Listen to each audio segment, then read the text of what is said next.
Ya. Nah, menurut Anda. Nah, mulai Bapak Ibu.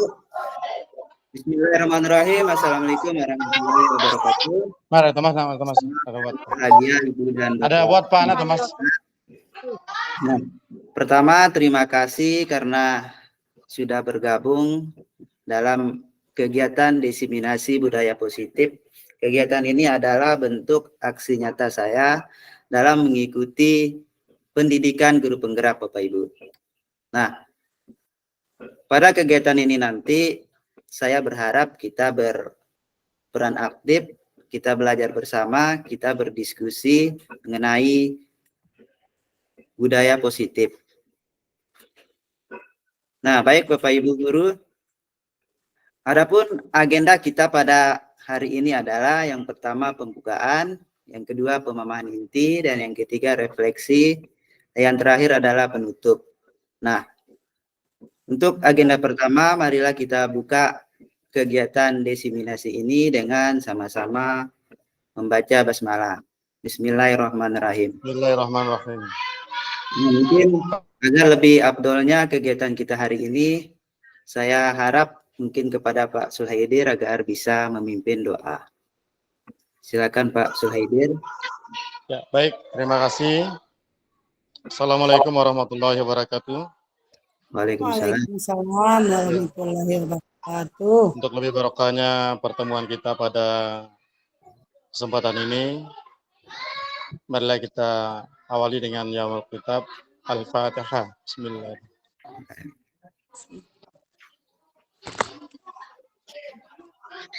Amin, amin, a'udzubillahi minasyaitonir rajim.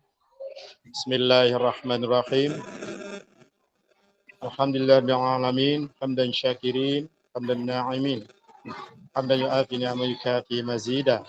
Ya Rabbana lakal hamdu kama yanbaghi li jalalikal karim wa 'azimi sultanik. Allahumma salli ala Muhammad wa ala alihi washabbihi ajma'in.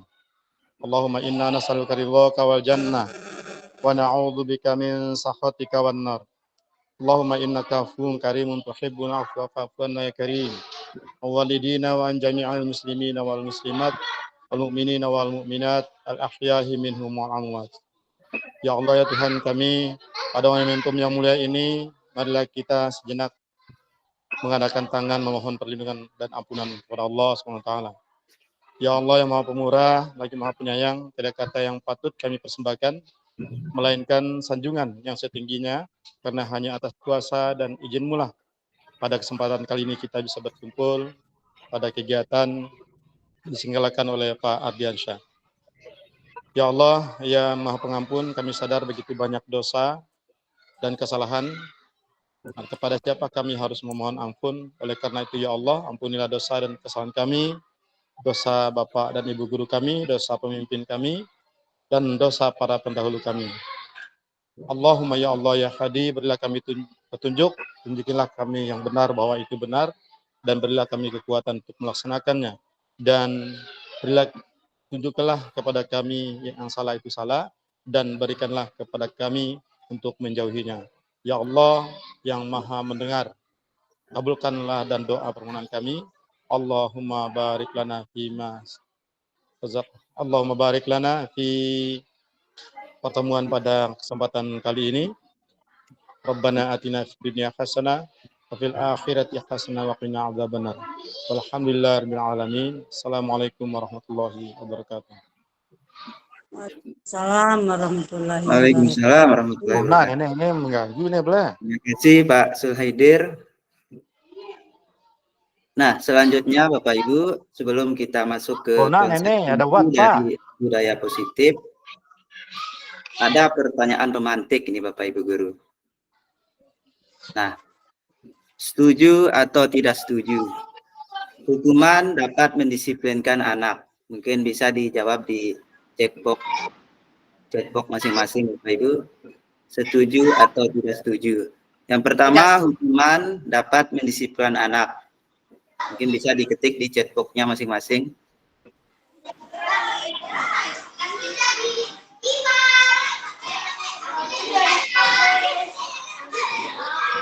Yang kedua, pemberian hukuman dengan hal positif seperti membaca atau membersihkan halaman sekolah dapat meningkatkan disiplin anak. Nah, setuju atau tidak setuju Bapak Ibu Guru?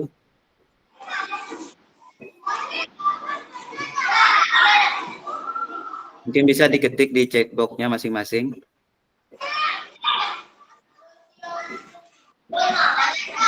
Dan yang ketiga, memberi penghargaan dapat meningkatkan motivasi belajar anak. Setuju atau tidak setuju?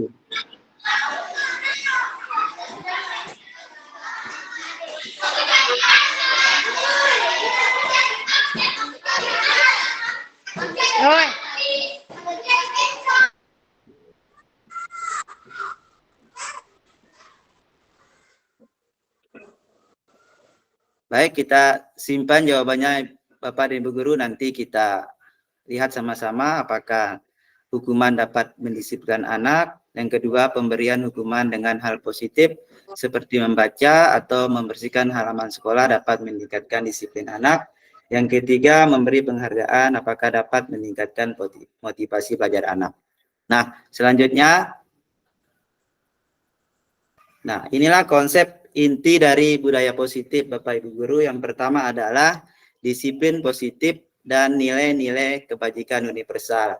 Yang kedua adalah teori motivasi, hukuman dan penghargaan, restitusi. Yang ketiga, keyakinan kelas. Dan yang keempat, kebutuhan dasar manusia dan dunia berkualitas. Yang kelima adalah 5 posisi kontrol. Dan yang keenam adalah segitiga restitusi. Nah, mari kita bahas bersama-sama. Dari yang pertama adalah disiplin positif dan nilai-nilai kebajikan universal. Nah, di sini ada sebuah game Bapak Ibu Guru, kegiatan kepalan tangan.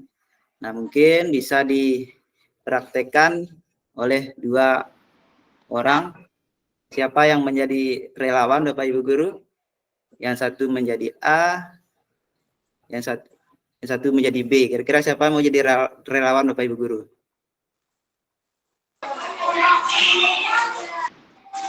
Saya.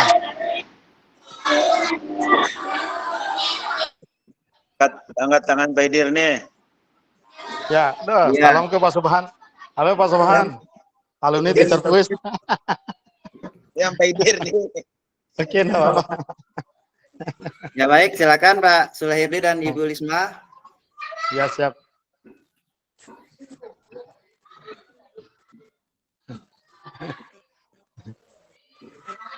Ayo Ibu Lisma.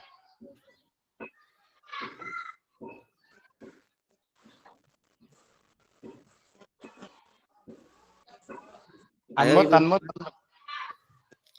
Siapa Saya yang di mana? Saya yang merayu Pak Ide ya. Oke, dah. Teriak terus. Ya, Saya jatuh siap. langsung. Ya dah. Ya, Siap. Ya, Pak silakan Ibu Sulhaidir, Lisma. minta Ya. tolong dibuka kameranya. Semakin saya melihatmu, saya jatuh nanti mungkin Bu Lisma. Iya. Pak Sulhaidir, Ya, halo. bolehkah saya melihat apa yang di genggaman Pak Sulhaidir? Kayaknya untuk sementara ini tidak bisa ya Bu Lisma. Loh, Pak Sulhaidir kan orangnya baik. Pasti Pak Sulhaidir mau ya memberikan sesuatu yang di tangannya ke saya. Ya, karena menurut saya ini hal sesuatu yang sangat berharga, makanya saya harus menyimpan erat-erat agar. Pak Sulhaidir, Ya. dengarkan ya.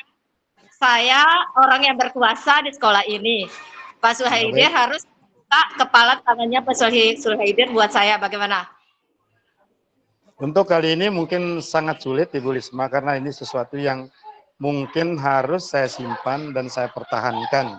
Karena ini menurut saya ini masih sangat berharga dan sangat penting untuk saya simpan.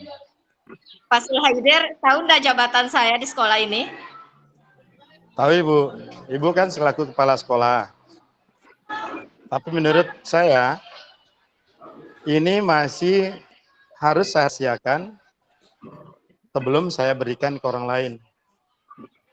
Bagaimana kalau Pak Sulhaidir tidak menuruti kemauan saya, bisa-bisa Pak Sulhaidir saya pindahkan ke sekolah lain nantinya, bagaimana? Ada hal-hal yang sifatnya harus saya turuti, Bu Kapsek.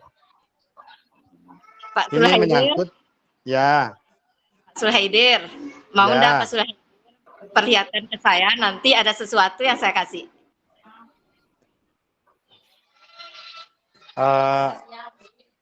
Nanti mungkin nih Bu Kapsek, karena ini sesuatu yang apa ya, belum sempat harus disampaikan, belum sempat belum waktunya saya akan berikan ke orang lain, karena ini sangat berharga bagi saya.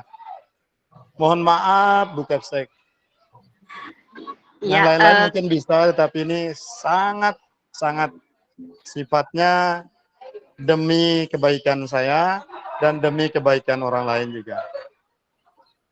baik, saya nyerah kalau begitu. Cara baik sudah, saya pakai berbagai siasat juga tidak bisa. Kita kembalikan aja ke Pak Moderator. Ya baik, terima kasih Bu Risma Sektiani dan Pak Sulhaidir. Nah, pertanyaannya adalah,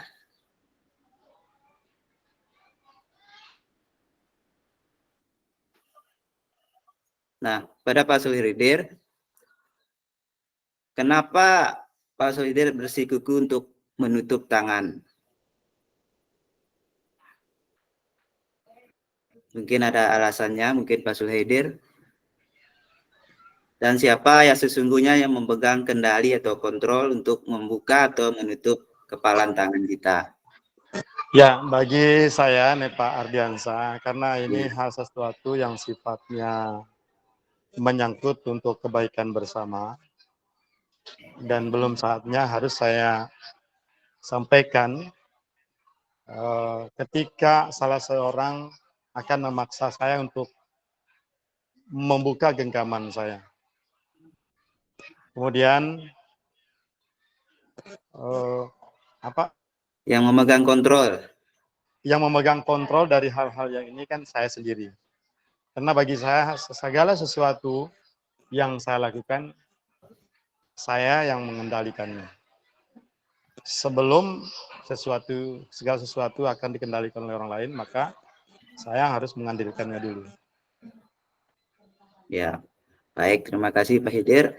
Tentu kita sendiri yang memegang kontrol atas kepalan tangan kita. Apakah kita membuka atau menutup kepalan tangan kita, itu tergantung pada diri kita masing-masing. Benar ya Pak? Sesuai dengan kebutuhan dasar kita saat itu. Nah, selanjutnya psikiater dan pendidik Dr. William Glasser dalam kontrol teori yang kemudian berkembang dan dinamakan choice theory, meluruskan beberapa miskonsepsi tentang kontrol. Nah, mari kita lihat sama-sama Bapak Ibu Guru. Nah, inilah perubahan paradigma teori kontrol atau teori pilihan yang dicetuskan oleh Dr. William Glasser. Nah, mari kita bahas satu persatu. Yang pertama adalah ilusi guru mengontrol murid. Nah, pada dasarnya kita tidak dapat memaksa murid untuk berbuat sesuatu jikalau murid tersebut memilih untuk tidak melakukannya. Walaupun tampaknya kita sebagai guru sedang mengontrol perilaku murid kita. Hal demikian terjadi karena murid sedang mengizinkan dirinya dikontrol. Saat itu bentuk kontrol guru kita ini adalah menjadi kebutuhan dasar yang dipilih murid tersebut.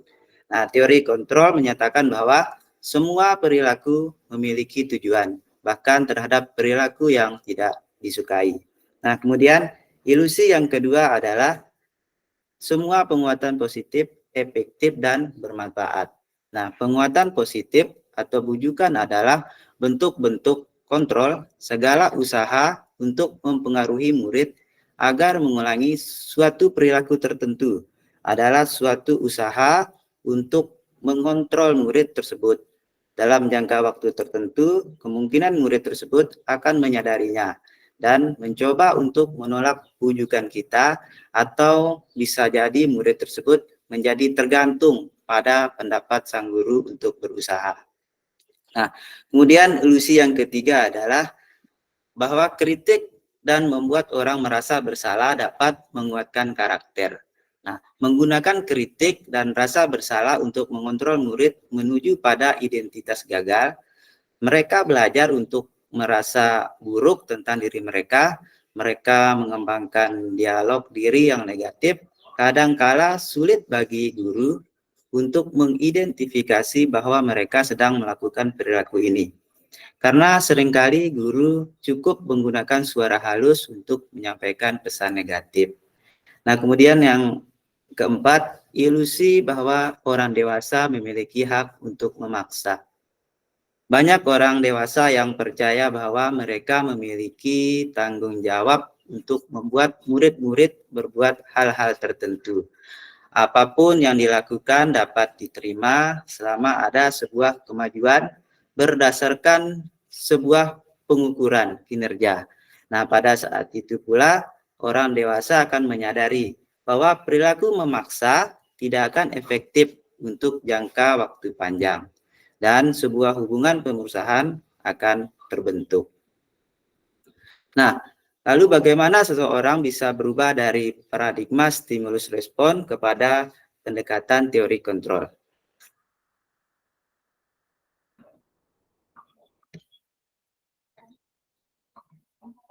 Nah, di sini kita lihat Bapak Ibu Guru, perubahan paradigma stimulus respon ke teori kontrol teori pilihan. Nah, pada stimulus respon, kita mencoba mengubah orang agar berpandangan sama dengan kita. Sementara di teori kontrol teori pilihan, kita berusaha memahami pandangan orang lain tentang dunia. Kemudian perilaku buruk dilihat sebagai suatu kesalahan pada stimulus respon, sedangkan pada teori kontrol adalah semua perilaku memiliki tujuan. Nah, yang ketiga ada orang lain bisa mengontrol saya. Nah, lalu kepada teori kontrol hanya ada Anda yang bisa mengontrol diri Anda. Kemudian selanjutnya saya bisa mengontrol orang lain menurut stimulus respon. Kemudian menurut teori kontrol Anda tidak bisa mengontrol orang lain. Nah, kemudian pemaksaan ada pada satu bujukan gagal. Itu terdapat pada stimulus respon. Kemudian teori kontrol adalah kolaborasi dan konsensus menciptakan pilihan-pilihan baru. Nah, kemudian stimulus respon yang terakhir adalah model berpikir menang kalah. Kemudian teori kontrol itu model berpikirnya menang-menang. Nah, inilah mind map kita Bapak Ibu Guru disiplin positif. Ini teori kontrol ini adalah teori pilihan yang dikemukakan oleh Dr. William Glasser. Nah, teorinya di sini ada 4, yaitu Anda bisa mengontrol orang lain, hanya ada yang bisa mengontrol diri Anda. Nah, makna disiplinnya adalah belajar kontrol diri dengan menggali potensi kita agar tercapai tujuan mulia, yaitu sesuatu yang menjadi seseorang menjadi yang kita inginkan berdasarkan nilai-nilai yang kita hargai. Nah, yang kedua adalah semua perilaku memiliki tujuan. Nah, tujuan itu adalah tergantung dari teori motivasi. Teori motivasi ini nanti ada 3 Bapak Ibu Guru. Nah, dan dibedakan menjadi 2, yaitu motivasi eksternal dan motivasi intrinsik. Kemudian yang ketiga adalah model berpikir menang-menang, kolaborasi dan konsensus menciptakan pilihan-pilihan baru. Ini akan menyangkut pada 5 posisi kontrol nanti, yaitu penghukum, pembuat merasa bersalah, sebagai teman, pemantau, dan manajer. Kemudian yang terakhir adalah realita kebutuhan kita berbeda. Nah, ini kebutuhannya nanti akan menyangkut nanti 5 kebutuhan dasar pada manusia.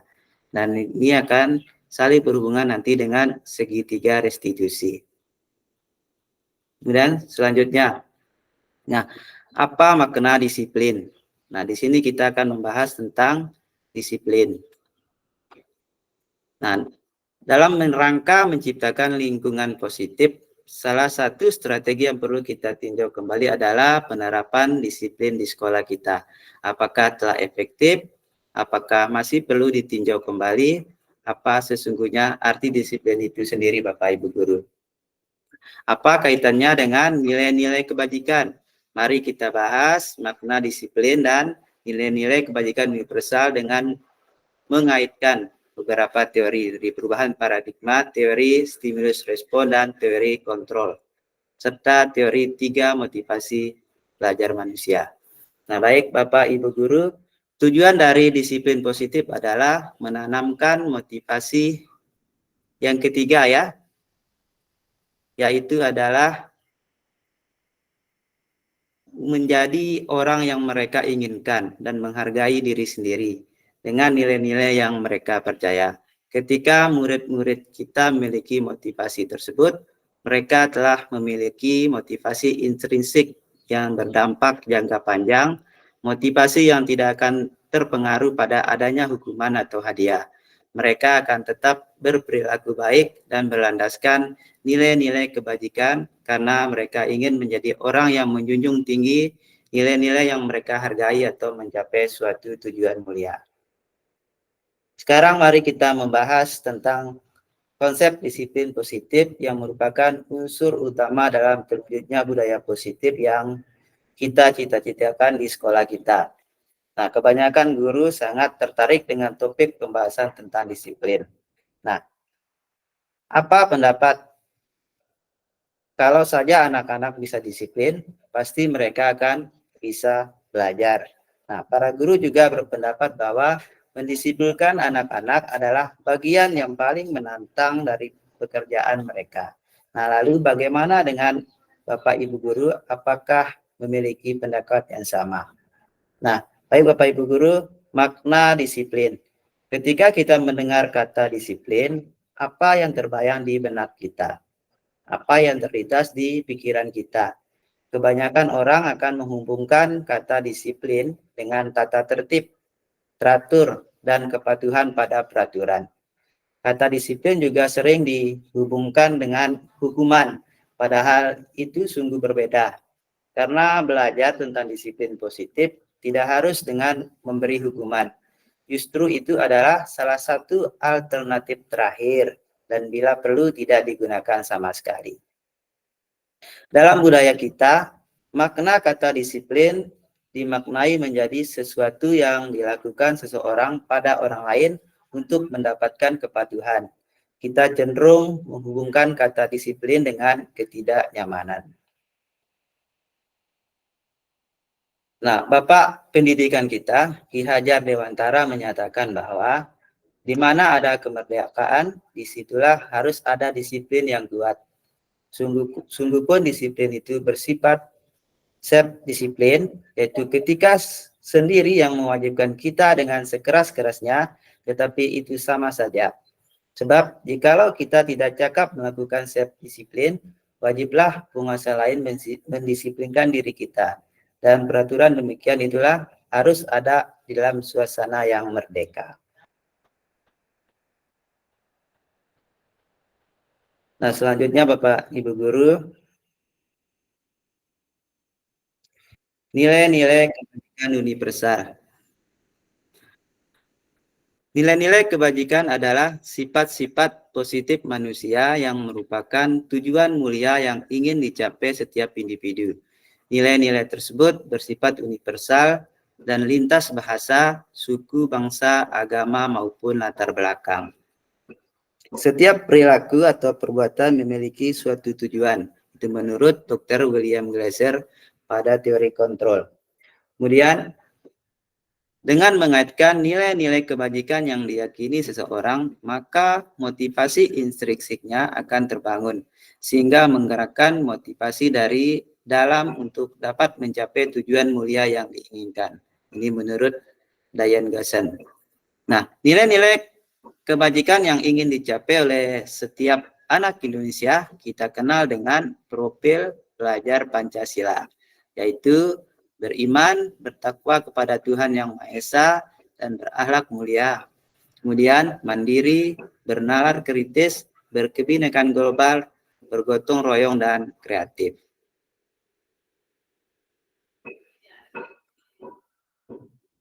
Nah, kemudian lanjut ke yang kedua Bapak Ibu Guru, konsep inti dari budaya positif ini adalah teori motivasi, hukuman, penghargaan, dan restitusi.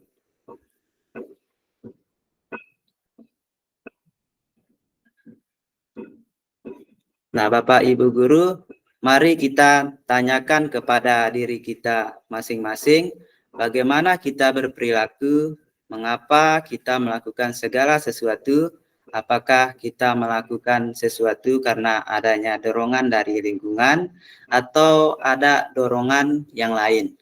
Terkadang kita melakukan sesuatu karena kita menghindari rasa sakit atau ketidaknyamanan. Terkadang kita juga melakukan sesuatu untuk mendapatkan apa yang kita mau.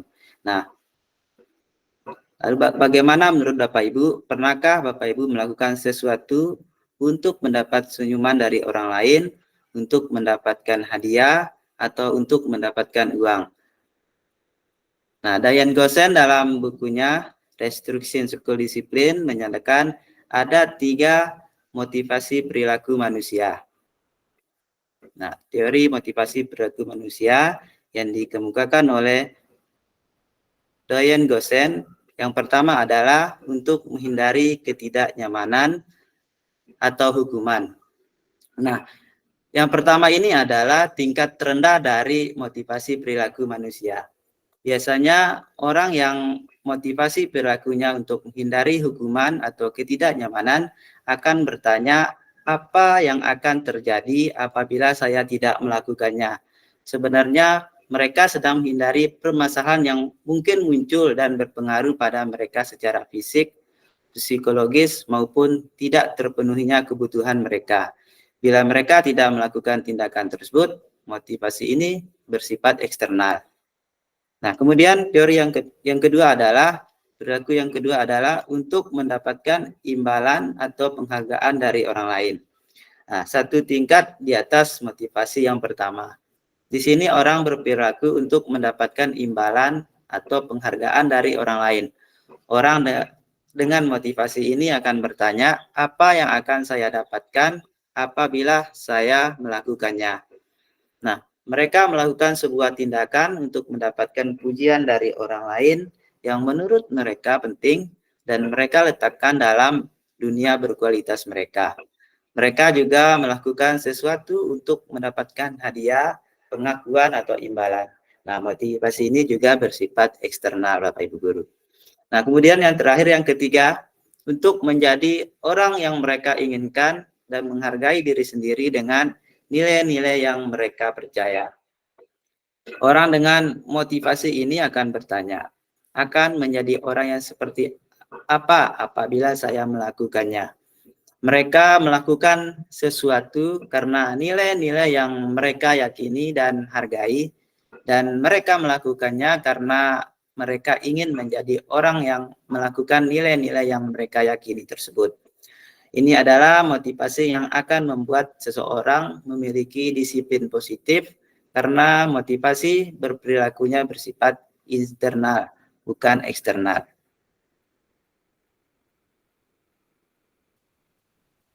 Nah, Bapak, Ibu Guru, tujuan dari disiplin positif ini adalah menanamkan motivasi yang ketiga pada murid-murid kita, yaitu untuk menjadi orang yang mereka inginkan dan menghargai diri sendiri dengan nilai-nilai yang mereka percaya.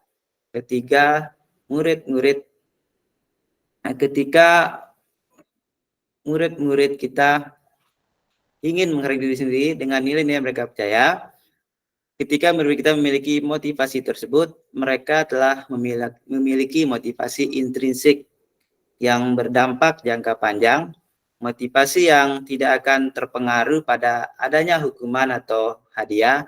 Mereka akan tetap berperilaku baik dan berlandaskan nilai-nilai kebajikan karena mereka ingin menjadi orang yang menjunjung tinggi nilai-nilai yang mereka hargai. Nah, pertanyaannya sekarang adalah bagaimana cara kita sebagai guru untuk menanamkan disiplin positif kepada murid-murid kita. Nah, selanjutnya, Bapak pendidikan kita, Bapak Ki Hajar Dewantara, merdeka itu artinya tidak hanya terlepas dari perintah, akan tetapi juga cakap buat memerintah diri sendiri. Nah, lanjut Bapak Ibu Guru. dihukum oleh penghargaan, bahwa penghargaan berlaku sama dengan hukuman, dalam arti meminta atau membujuk seseorang melakukan sesuatu untuk memenuhi suatu tujuan tertentu dari orang yang meminta atau membujuk. Dorongannya eksternal dan akan faktor ketergantungan. Beberapa dampak dari pemberian penghargaan. Yang pertama adalah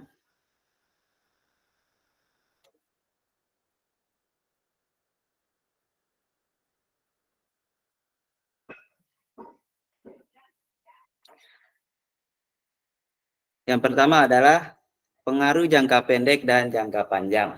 Nah, penghargaan efektif jika kita menginginkan seseorang melakukan sesuatu yang kita inginkan dalam jangka waktu pendek. Jika kita menggunakan penghargaan lagi dan lagi, maka orang tersebut akan bergantung pada penghargaan yang diberikan, serta kehilangan motivasi dari dalam. Nah, jika kita mendapatkan penghargaan untuk melakukan sesuatu yang baik, maka selain kita senantiasa berharap mendapatkan penghargaan tersebut, kita pun menjadi tidak menyadari tindakan baik yang kita lakukan. Kemudian yang kedua adalah penghargaan itu tidak efektif. Nah, suatu penghargaan adalah suatu benda atau peristiwa yang diinginkan yang dibuat dengan persyaratan. Hanya jika Anda melakukan hal ini, maka Anda akan mendapatkan penghargaan yang diinginkan. Nah, kemudian jika saya mengharapkan suatu penghargaan dan tidak mendapatkannya, maka saya akan kecewa dan berkecil hati. Serta kemungkinan lain kali saya tidak akan berusaha sekeras sebelumnya. Nah, jika kita memberikan seseorang untuk penghargaan, untuk melakukan sesuatu, maka kita harus terus-menerus memberikan penghargaan itu jika kita ingin orang tersebut meneruskan perilaku yang kita inginkan. Nah, kemudian orang yang berusaha. Nah, selanjutnya penghargaan merusak hubungan. Nah, ketika seorang diberi penghargaan atau dipuji di depan orang banyak, maka yang lain akan merasa iri dan sebagian dari mereka akan tidak menyukai orang yang diberikan penghargaan tersebut. Nah, jika seorang guru sering memberikan penghargaan kepada murid-muridnya, besar kemungkinan murid-muridnya termotivasi hanya untuk menyenangkan gurunya. Mereka tidak akan bersikap jujur kepada guru tersebut. Nah, penghargaan menciptakan persaingan di dalam kelas dan persaingan menciptakan kecemasan. Nah, kemudian mereka yang percaya bahwa mereka tidak memiliki kesempatan untuk mendapatkan penghargaan akan berhenti mencoba. Nah, selanjutnya adalah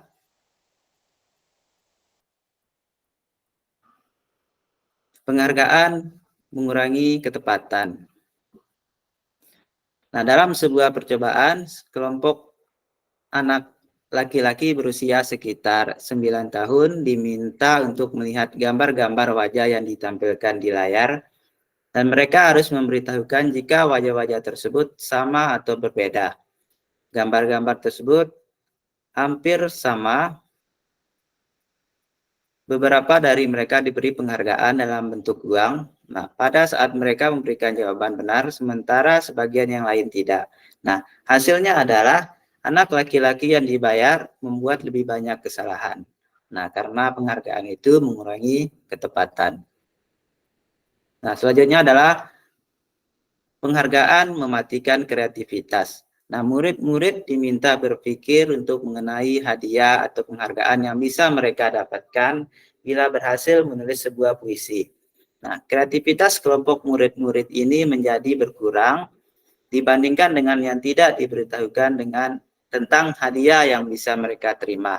Nah, penelitian menunjukkan bahwa pekerjaan seni atau sebuah penulisan cerita menjadi kurang kreatif bila dijanjikan sebuah hadiah atau penghargaan.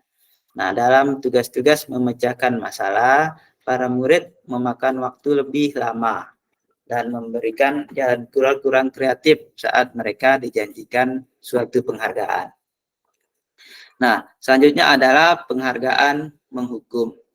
Nah, penghargaan menghukum mereka yang tidak mendapatkan penghargaan, misalnya dalam sistem ranking, mereka yang mendapatkan ranking kedua akan merasa paling dihukum. Nah, kemudian memberikan penghargaan dan hukuman adalah hal yang sama, karena keduanya mencoba mengendalikan perilaku seseorang. Karena orang pada dasarnya tidak suka dikendalikan. Dalam jangka waktu lama, penghargaan akan terlihat sebagai hukuman. Nah, jika suatu penghargaan diharapkan, namun Anda tidak mendapatkannya, maka Anda akan merasa dihukum. Nah, yang terakhir adalah motivasi dari dalam diri. Penghargaan mengurangi motivasi dalam diri atau motivasi intrinsik kita. Nah, saat seorang anak belajar untuk pertama kali menggabungkan huruf-huruf dan kata-kata, serta menyadari bahwa ia dapat membaca, timbul pijar di matanya dan sebuah senyuman di wajahnya. Anak tersebut begitu gembira bahwa ia telah mempelajari dan menguasai suatu keterampilan baru. Kesadaran akan kemampuannya bahwa dia sudah dapat membaca. Sesungguhnya sudah merupakan sebuah penghargaan. Nah, jika kita memberikan penghargaan kepada seorang anak pada saat dia sedang merasa bangga dengan pencapaiannya sendiri, maka kita akan mengambil kegembiraan yang saat itu sedang dirasakan secara alamiah oleh si anak tersebut. Nah, baik Bapak Ibu Guru, selanjutnya adalah kita bisa memberikan sebuah apresiasi sebetulnya kepada murid-murid kita, bukan dalam bentuk penghargaan, untuk program kebajikan, yaitu apresiasi. Nah, dalam memberikan apresiasi atau pengakuan, perlu diingat beberapa hal Bapak dan Ibu Guru. Yang pertama, beri pengakuan secara khusus. Nah, kemudian beri pengakuan secara pribadi.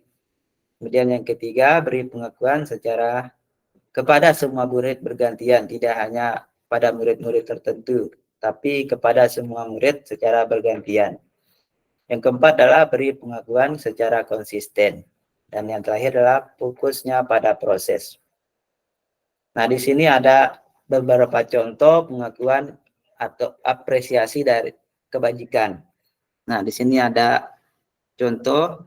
Nah, kemarin saya perhatikan rasa empatimu besar sekali. Nah, pada saat menolong murid baru di kelas kita. Nah, di sini ada kita bisa melihat ada nilai kebajikan. Pada contoh ini Bapak Ibu Guru ada empati. Di sini ada yang kedua ada kepedulian dan yang ketiga juga ada rasa tanggung jawab. Nah, baik Bapak Ibu Guru. Nah, di sini ada kuis. Nah, kira-kira mencatat 100 kali itu di dalam buku kalimat saya tidak akan terlambat lagi karena terlambat ke sekolah. Nah, ini apakah hukuman atau konsekuensi? Nah, mungkin Bapak Ibu Guru bisa menjawab nanti di chat box. Mencatat 100 kali di dalam buku kalimat saya tidak akan terlambat lagi karena terlambat ke sekolah. Nah, kira-kira kalimat ini adalah hukuman atau konsekuensi Bapak Ibu Guru? Nah, yang kedua adalah lari mengelilingi lapangan basket 2 kali karena terlambat hadir di sekolah. Yang ketiga adalah murid diminta untuk push up 15 kali karena tidak menggunakan masker ke sekolah.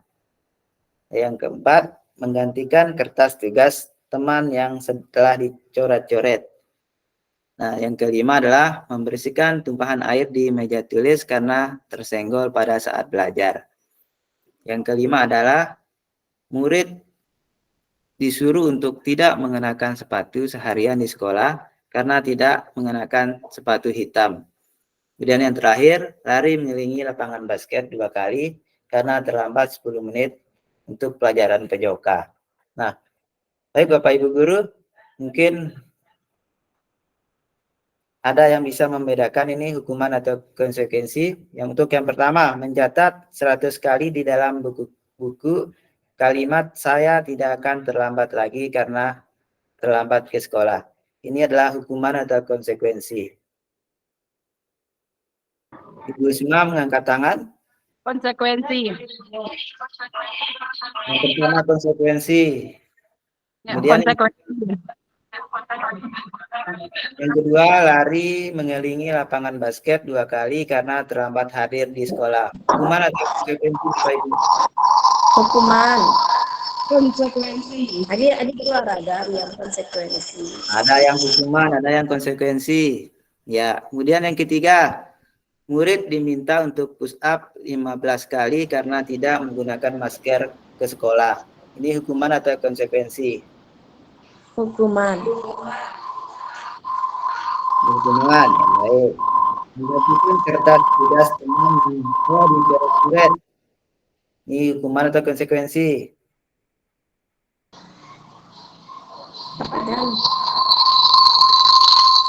Menggantikan kertas tugas teman yang telah dicoret-coret. Hukuman apa konsekuensi ini Bapak Ibu Guru? Konsekuensi. Konsekuensi. Baik. Membersihkan tumpahan air di meja tulis karena tersenggol pada saat belajar. Nah, ini hukuman apa konsekuensi? Konsekuensi. Nah, konsekuensi. Kemudian murid disuruh untuk tidak mengenakan sepatu seharian di sekolah karena tidak mengenakan sepatu hitam. Ini atau Hukuman. hukuman. Nah, terakhir, lari mengelilingi lapangan basket 2 kali karena terlambat 10 menit untuk pelajaran PJOK. Nah, ini hukuman Konsekuensi. konsekuensi. Nah, sekarang coba kita lihat jawabannya. Nah, mencatat 100 kali di dalam buku kalimat saya tidak akan terlambat lagi karena terlambat ke sekolah itu hukuman ya Bapak Ibu Guru. Kemudian yang kedua, lari mengelilingi lapangan basket 2 kali karena terlambat hadir di sekolah. Nah, itu juga hukuman. Nah, murid diminta untuk push up 15 kali karena tidak menggunakan masker ke sekolah. Ini juga hukuman. Menggantikan kertas tugas teman yang telah dicoret-coret. Nah, ini konsekuensi karena ada bentuk rasa tanggung jawab. Nah, kemudian selanjutnya membersihkan tumpahan air di meja tulis karena tersenggol pada saat belajar. Ini juga konsekuensi. Kemudian yang kelima, murid disuruh untuk tidak mengenakan sepatu seharian di sekolah karena tidak mengenakan sepatu hitam. Ini adalah hukuman. Kemudian yang terakhir, lari mengelilingi lapangan basket 2 kali karena terlambat 10 menit untuk pelajaran PJOK. Ini konsekuensi.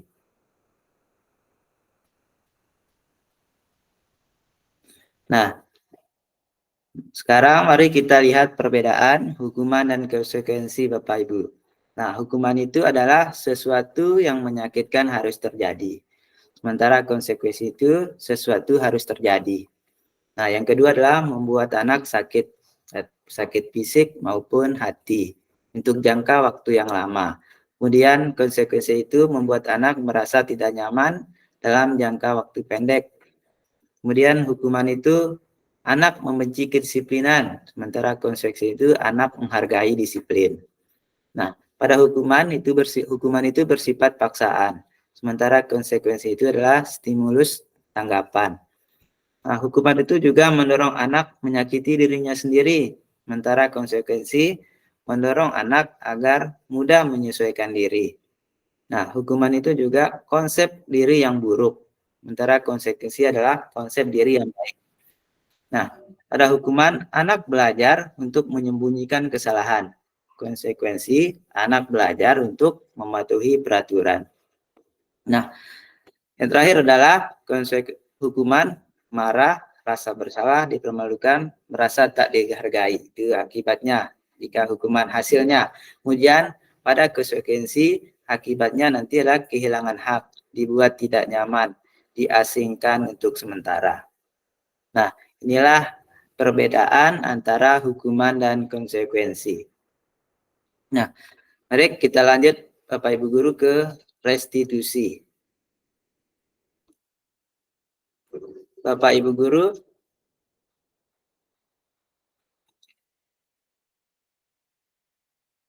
nah bila ada seorang berbuat salah, ketika mereka menawarkan sebuah tindakan untuk memperbaiki kesalahan mereka, kemungkinan besar jawaban kita adalah menolak semua tawaran itu.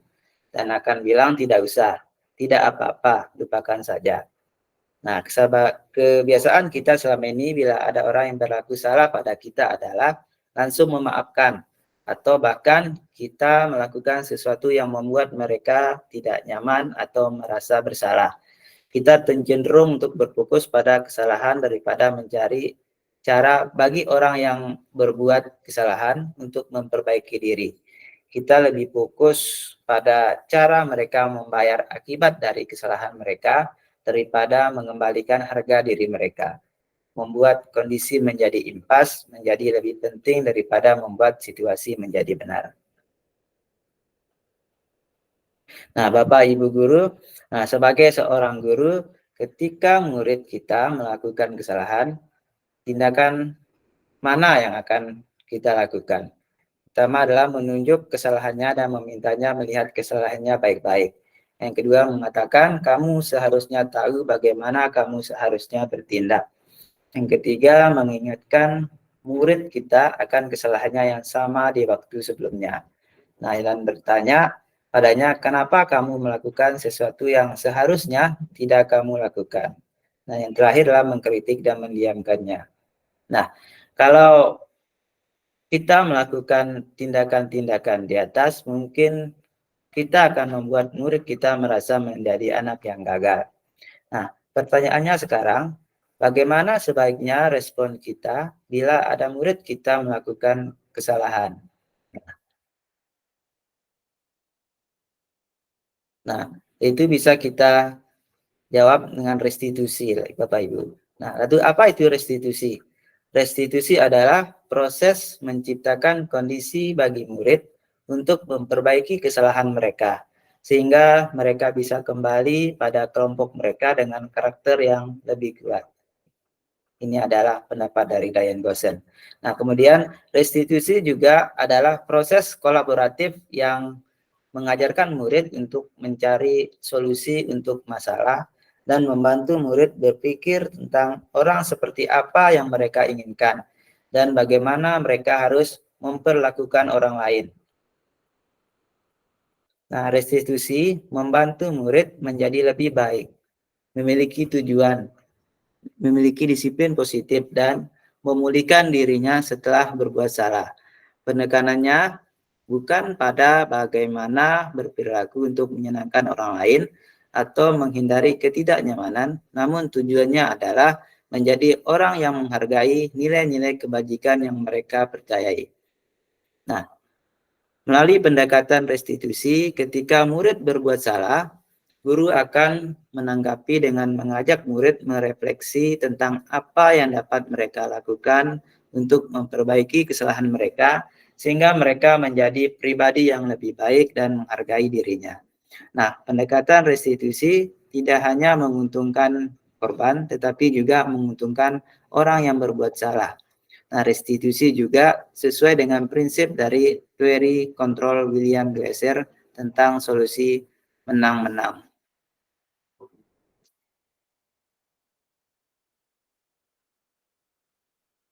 Nah, baik. Nah, di sini ada 9 ciri-ciri restitusi Bapak Ibu Guru.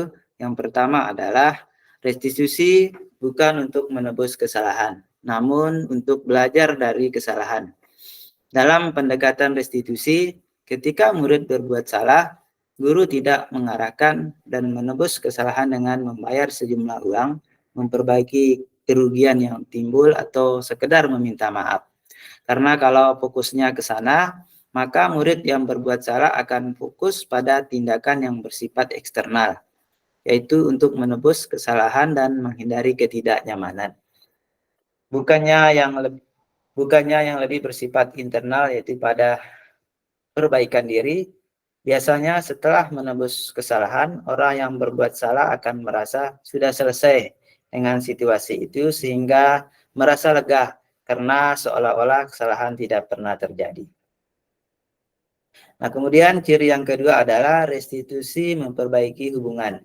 Nah, restitusi adalah tentang memperbaiki hubungan dan memperkuatnya. restitusi. Restitusi juga membantu murid-murid dalam hal mereka ingin menjadi orang seperti apa dan bagaimana mereka ingin diperlakukan. Restitusi adalah proses refleksi dan pemulihan. Proses ini menciptakan kondisi yang aman bagi murid untuk menjadi jujur pada diri mereka sendiri dan mengevaluasi dampak dari tindakan mereka pada orang lain. Nah, ketika proses pemulihan dan evaluasi diri telah selesai, mereka bisa mulai berpikir tentang apa yang bisa dilakukan untuk menebus kesalahan mereka pada orang yang menjadi korban. Kemudian ciri yang ketiga adalah restitusi adalah tawaran bukan paksaan. Nah, restitusi yang dipaksa bukanlah restitusi yang sebenarnya, tapi konsekuensi. Bila guru memaksa proses restitusi, maka murid akan bertanya, apa yang akan terjadi kalau saya tidak melakukannya? Kemudian ciri yang selanjutnya adalah restitusi menuntun untuk melihat ke dalam diri. Dalam proses restitusi, kita akan melihat adanya ketidakselarasan antara tindakan murid yang berbuat salah dan keyakinan mereka tentang orang seperti apa yang mereka inginkan. Untuk membimbing proses pemulihan diri, guru bisa bertanya pada mereka, misalnya, kamu ingin menjadi orang seperti apa? Nah, kemudian ciri yang selanjutnya adalah restitusi mencari kebutuhan dasar yang mendasari tindakan. Nah, untuk berpindah dari evaluasi diri ke restitusi diri, penting bagi murid untuk memahami dampak dari tindakannya pada orang lain. Nah, kalau murid paham bahwa setiap orang memiliki kebutuhan dasar untuk dipenuhi, hal ini akan sangat membantu. Sehingga ketika murid melakukan kesalahan, mereka akan menyadari kebutuhan apa yang sedang mereka coba penuhi. Demikian juga kebutuhan orang lain. Kemudian ciri yang ketiga adalah restitusi diri adalah cara yang paling baik. Dalam restitusi diri, murid belajar untuk mengubah kebiasaan dari kecenderungan untuk mengomentari orang lain menjadi mengomentari diri sendiri. Kemudian ciri yang berikutnya adalah restitusi fokus pada karakter bukan tindakan. Nah, dalam proses restitusi diri, maka murid akan menyadari dia sedang menjadi orang yang seperti apa. Yang itu adalah menunjukkan fokus pada penguatan karakter. Nah, ketika guru membimbing murid untuk penguatan karakter, guru akan mengatakan, Ibu, Bapak tidak terlalu mempermasalahkan apa yang kamu lakukan hari ini. Tetapi mari kita bicara tentang apa yang akan kamu lakukan besok. Kamu bisa saja minta maaf, tapi orang akan lebih suka mendengar apa yang akan kamu lakukan dengan lebih baik lagi. Nah, kemudian ciri yang selanjutnya Bapak Ibu, restitusi menguatkan. Nah, bisakah momen ketika murid melakukan kesalahan menjadi sebuah momen yang baik? Jawabannya tentu bisa. Asalkan ia bisa belajar dari kesalahan itu. Apa maksud dari kalimat kita bisa lebih kuat setelah kita belajar dari kesalahan? Nah, lebih kuat di sini maksudnya bukan menekan perasaan kita dalam-dalam. Kuat di sini artinya menyadari apa yang bisa murid ubah dan murid benar-benar mengubahnya. Murid bisa bertanya apa yang dapat kamu ubah dari diri sendiri, bagaimana kamu akan berubah. Nah, kemudian yang selanjutnya ciri restitusi adalah mengembalikan murid yang berbuat salah pada kelompoknya. Nah, baik Bapak Ibu Guru, tadi kita sudah membahas tentang restitusi. Nah, sekarang yang ketiga adalah keyakinan kelas.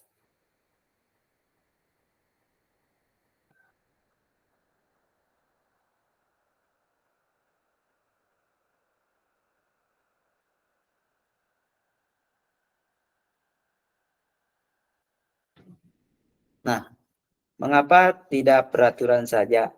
Mengapa harus keyakinan kelas? Nah, mengapa kita memiliki peraturan harus menggunakan helm bila mengendarai kendaraan roda 2? Yang kedua, mengapa kita memiliki peraturan 3M menggunakan masker mencuci tangan, dan menjaga jarak 1,5 meter. Nah, tujuannya adalah untuk mendukung motivasi intrinsik, kembali ke nilai-nilai keyakinan-keyakinan yang lebih menggerakkan dibandingkan mengikuti serangkaian peraturan-peraturan.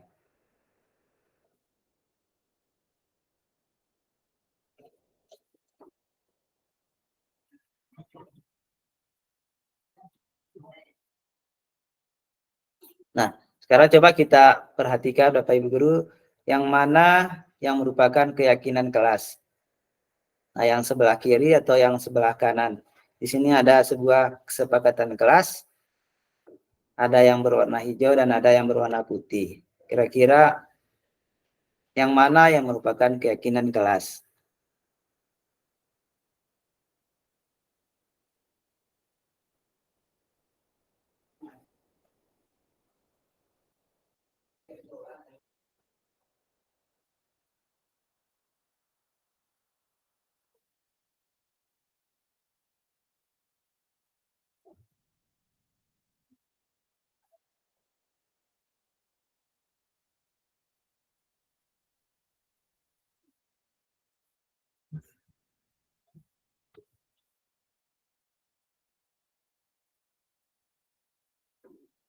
Nah, baik Bapak Ibu Guru,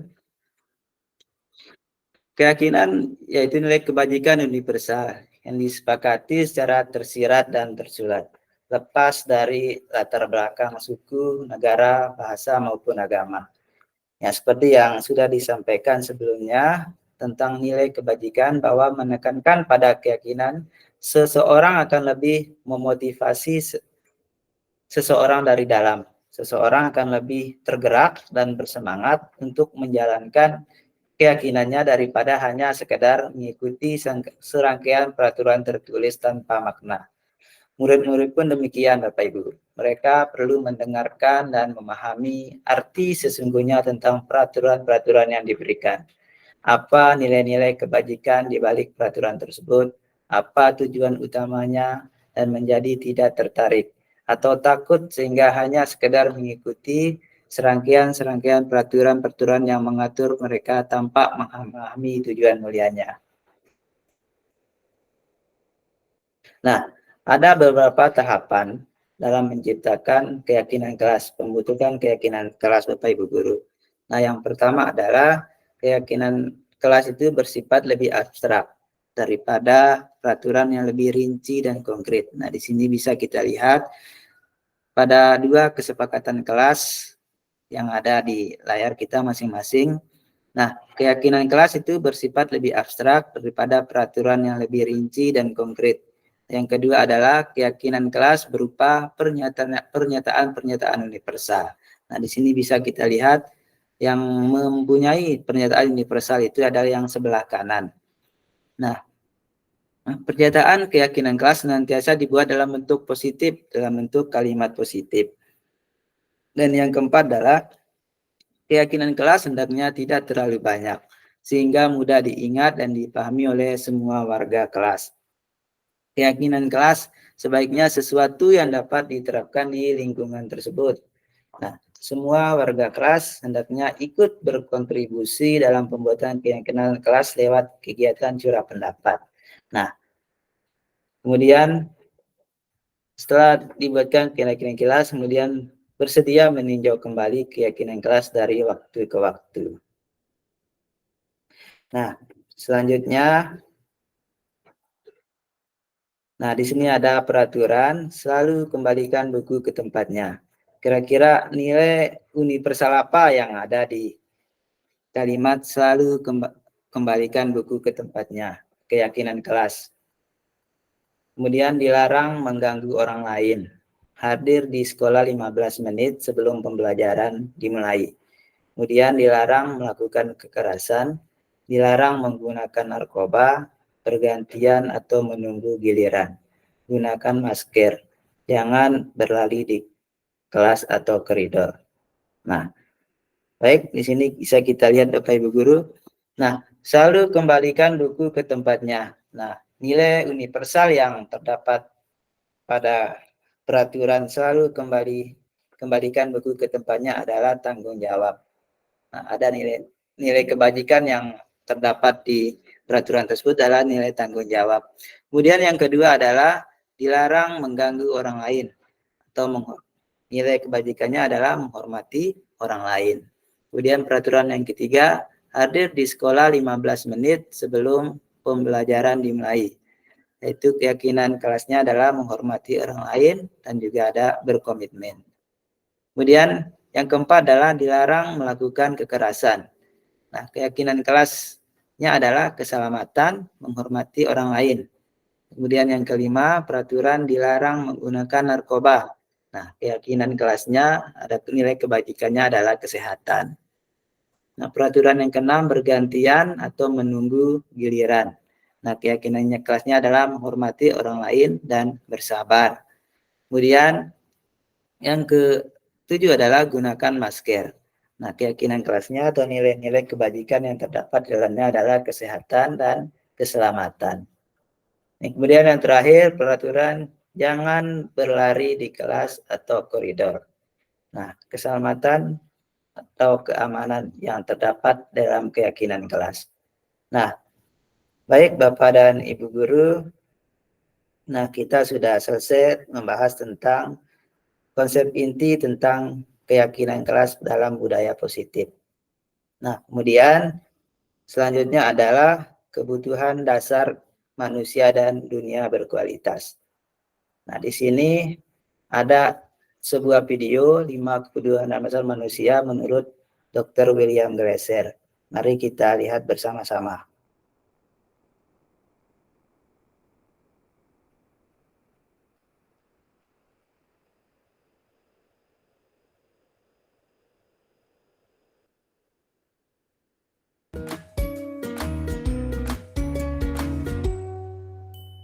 Salam dan bahagia Ibu dan Bapak guru hebat. Untuk membangun budaya sekolah yang positif dengan lingkungan yang aman dan mendukung murid untuk menjadi pribadi yang berdaya, seimbang, dan bahagia, salah satu upaya yang dapat dilakukan oleh guru adalah memahami kebutuhan dasar yang mendasari perilaku murid. Pada video kali ini, kita akan membahas tentang 5 kebutuhan dasar manusia.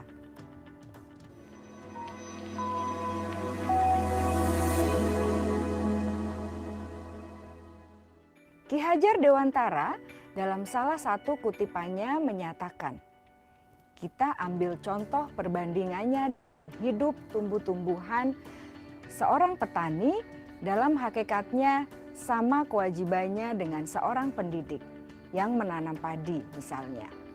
Hanya dapat menuntun tumbuhnya padi. Ia dapat memperbaiki kondisi tanah, memelihara tanaman padi, memberi pupuk dan air, membasmi ulat-ulat atau jamur-jamur yang mengganggu hidup tanaman padi, dan lain sebagainya.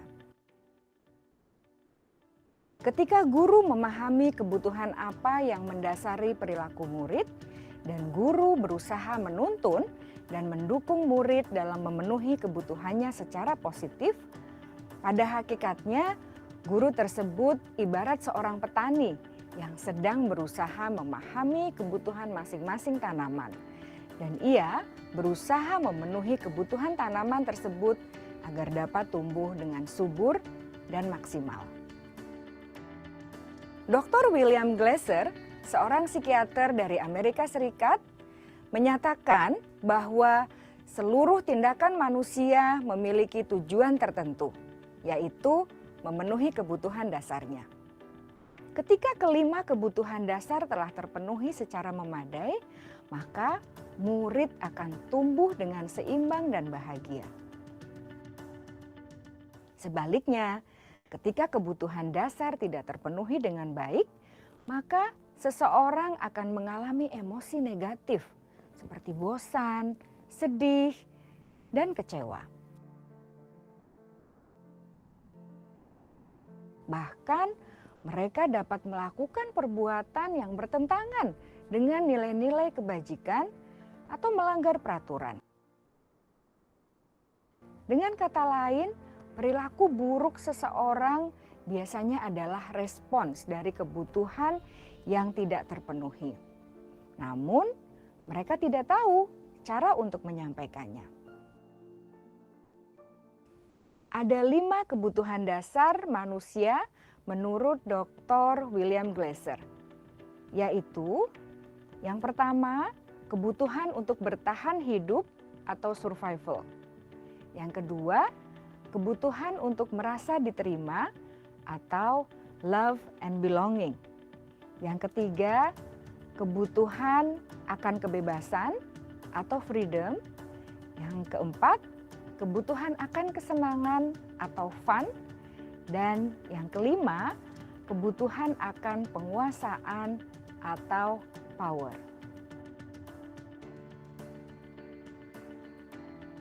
Kebutuhan dasar yang pertama adalah kebutuhan yang bersifat fisiologis untuk bertahan hidup atau survival.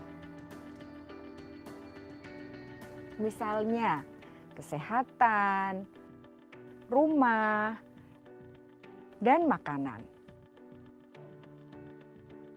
Kebutuhan biologis sebagai bagian dari proses reproduksi, termasuk kebutuhan untuk tetap bertahan hidup.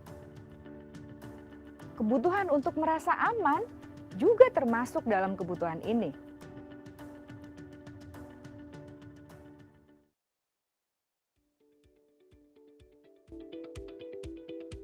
Agar murid dapat belajar dengan baik, kebutuhan mereka akan rasa aman, pangan, sandang, dan papan harus terpenuhi. Bagaimana mungkin mereka dapat belajar dengan baik bila mereka datang ke sekolah dengan perut yang lapar atau bila rumah mereka kebanjiran?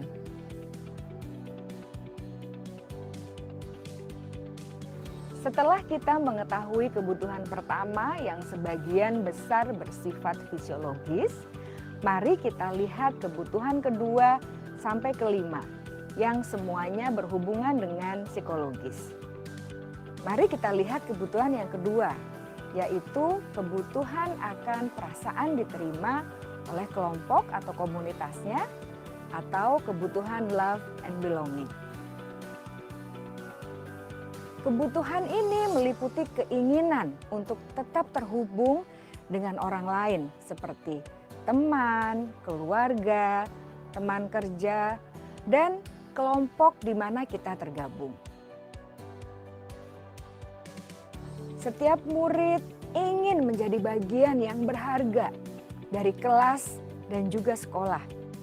Mereka juga ingin diterima oleh orang lain dan kelompoknya. Bahkan murid yang terlihat paling cuek pun jauh di dasar hatinya pasti ingin merasa diterima. Sebagai guru seharusnya kita dapat menerima murid kita apa adanya, sesuai dengan kodratnya. Karena setiap murid adalah unik. Mereka memiliki kekuatannya masing-masing sehingga guru seharusnya bisa menciptakan kesempatan untuk murid berkolaborasi dan memiliki ikatan emosi satu sama lain. Murid-murid yang memiliki kebutuhan yang besar untuk merasa diterima, biasanya mereka belajar karena suka pada gurunya, dan mereka juga suka bekerja dalam kelompok. Kebutuhan yang ketiga adalah kebutuhan akan kebebasan atau kebutuhan membuat pilihan. Murid harus diberi kesempatan untuk membuat pilihan dan bertanggung jawab atas pilihan yang mereka telah ambil.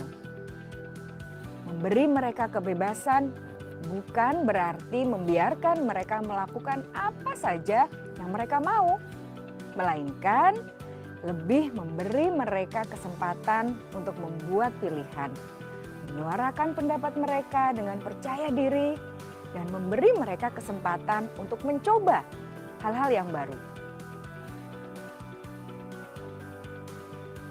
Pembelajaran dengan metode yang beragam dan menarik juga akan memenuhi kebutuhan murid tentang kebebasan ini. Pembelajaran berdiferensiasi di mana guru menyediakan beberapa jenis tugas yang bisa dipilih oleh murid sesuai minat mereka, sangat baik untuk mengembangkan murid menjadi lebih mandiri dan memiliki motivasi internal. Karena kebutuhan akan kebebasan pada dasarnya adalah kebutuhan untuk mandiri, memiliki otonomi, memiliki pilihan, dan mampu mengendalikan arah hidupnya sendiri.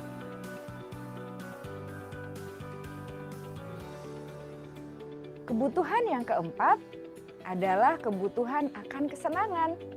Bayangkan Bapak Ibu, hidup tanpa rasa senang. Betapa menyedihkannya. Glasser menghubungkan kebutuhan akan kesenangan dengan belajar. Jangan sepelekan kebutuhan murid untuk merasa senang di kelas. Sebagai guru, jangan ragu-ragu untuk dengan sengaja memasukkan kegiatan yang menyenangkan dalam kelas. Murid-murid dengan kebutuhan dasar kesenangan yang tinggi ingin menikmati apa yang mereka lakukan. Mereka juga konsentrasi tinggi saat mengerjakan hal-hal yang disenangi.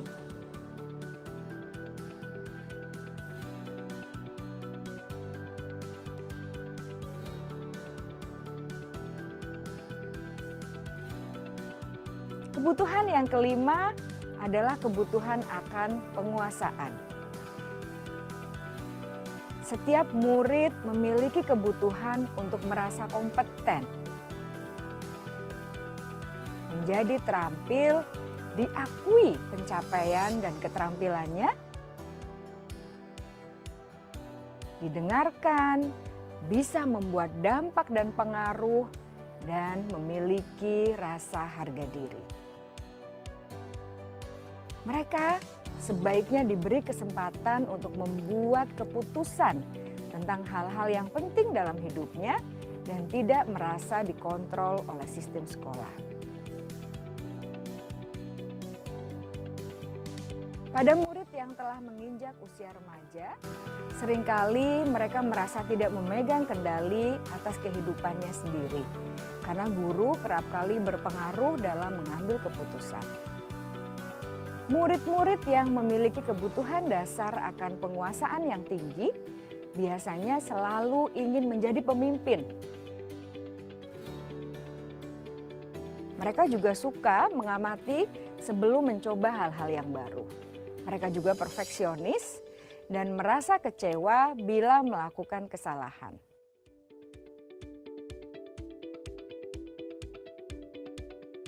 Ibu dan Bapak guru sangatlah penting bagi kita untuk mengetahui kebutuhan dasar murid-murid, agar kita memahami alasan di balik sikap dan tingkah laku mereka. Bila murid berperilaku buruk atau melanggar peraturan, sehingga tindakannya tidak sesuai dengan nilai-nilai kebajikan, maka guru harus mencari tahu alasan yang mendasari tindakan tersebut dan kebutuhan apa yang belum terpenuhi. Melalui percakapan dengan guru dalam pendekatan disiplin positif, murid dapat diajak untuk bersikap reflektif dalam mengenali kebutuhan-kebutuhan yang berusaha mereka penuhi dan mendasari tindakan mereka. Jika guru mengabaikan perilaku buruk murid-murid, maka perilaku tersebut akan berpengaruh pada suasana kelas yang kurang kondusif dan akan berpengaruh pada tujuan dari pendidikan itu sendiri.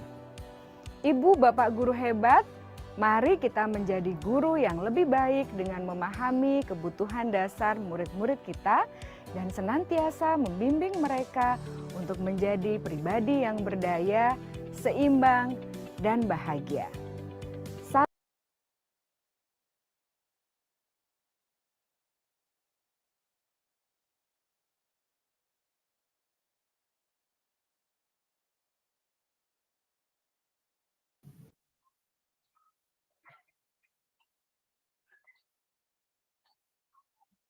Nah, baik Bapak Ibu guru hebat. Nah, tadi kita sudah menyaksikan video dari 5 kebutuhan dasar manusia. Nah, Tentu semua orang senantiasa berusaha untuk memenuhi kebutuhannya dengan berbagai cara. Bila mereka tidak bisa mendapatkan kebutuhannya dengan cara yang positif, mereka bisa melanggar peraturan atau melakukan hal-hal yang tidak sesuai dengan nilai-nilai kebajikan. Nah, seorang murid yang tidak begitu berhasil secara akademik, mungkin kebutuhannya akan penguasaan tidak terpenuhi di sekolah. Nah, oleh karena itu, mungkin dia akan mencoba untuk memenuhi kebutuhannya akan penguasaan dengan mencoba mengatur orang lain di lapangan atau bahkan menyakiti mereka secara fisik. Nah, sebagai guru, kita dapat melibatkannya dalam kegiatan yang memberi peluang murid tersebut membuat pencapaian yang berarti. Nah, seorang yang tidak merasa diterima oleh teman-temannya, kebutuhannya akan kasih sayang dan rasa diterima tidak terpenuhi. Nah, oleh karena itu, dia mungkin akan memiliki satu teman dan memisahkan diri dengan yang lain. Nah, sebagai guru, kita bisa membangun hubungan yang bisa membangun kepercayaan dan keintiman dengan murid-murid kita ini. Nah, konsep 5 kebutuhan dasar manusia tidak hanya berlaku bagi anak-anak atau murid-murid, namun juga pada manusia dewasa. Nah, dalam setting sekolah, kita bisa melihat pada tenaga pendidik atau kepada teman-teman guru kita yang lain. Nah, Glaser menyatakan bahwa kapasitas untuk berubah ada di dalam diri kita.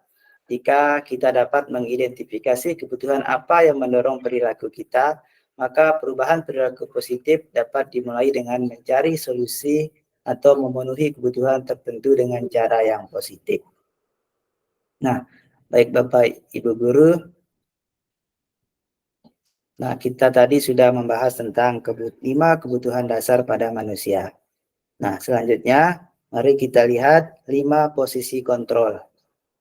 Nah, tapi sebelumnya mari kita lihat video dari 5 posisi kontrol.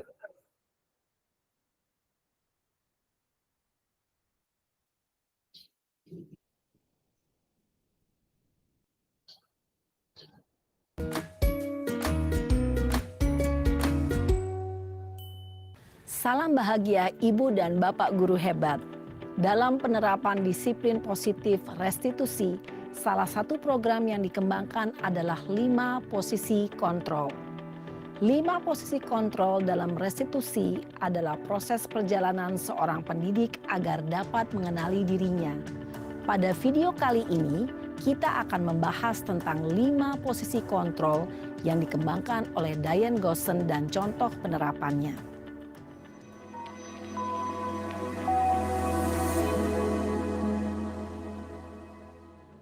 5 posisi kontrol itu adalah 1. Posisi penghukum.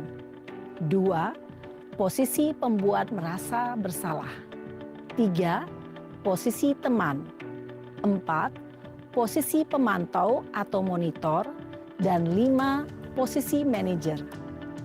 Untuk lebih memahami kelima posisi tersebut, mari kita saksikan kasus Naren yang terlambat hadir 20 menit di sekolah dan melihat bagaimana kelima posisi kontrol dalam menghadapi masalah tersebut.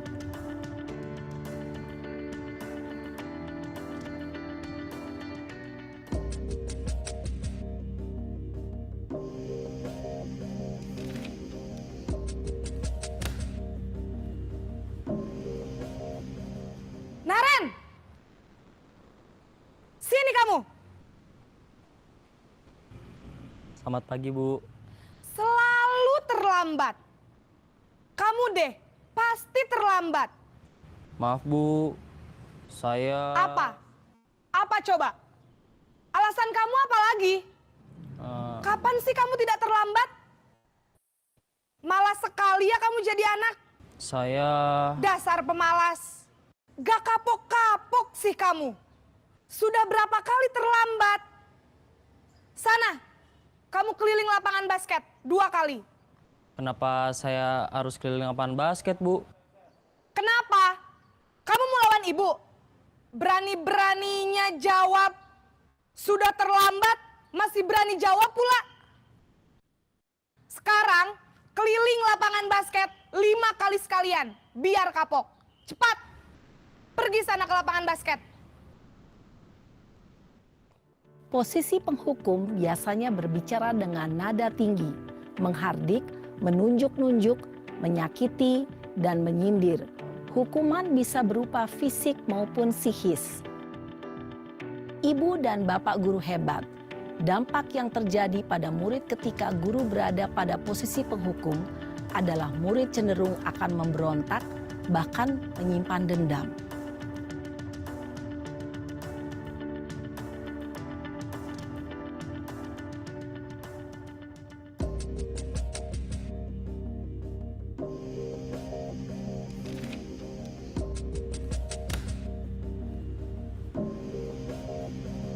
Naren!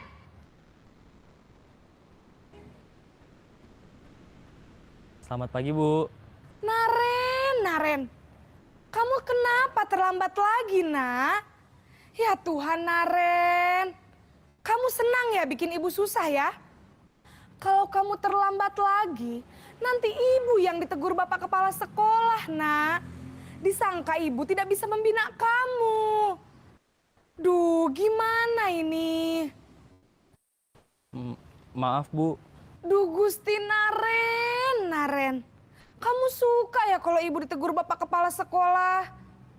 Terus, sekarang ibu harus tulis apa ini di buku absen? Ini kamu sudah sering terlambat loh.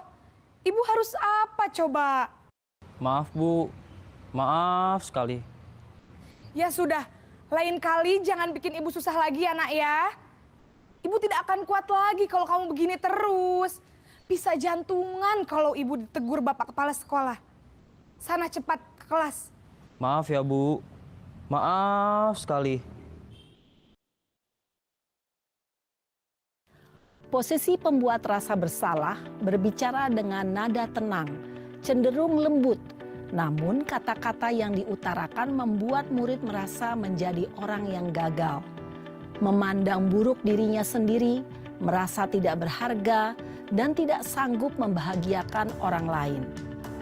Ketika guru mengambil posisi pembuat rasa bersalah, murid akan menganggap dirinya yang bersalah dan ia akan menyimpan emosi negatif tersebut di dalam dirinya.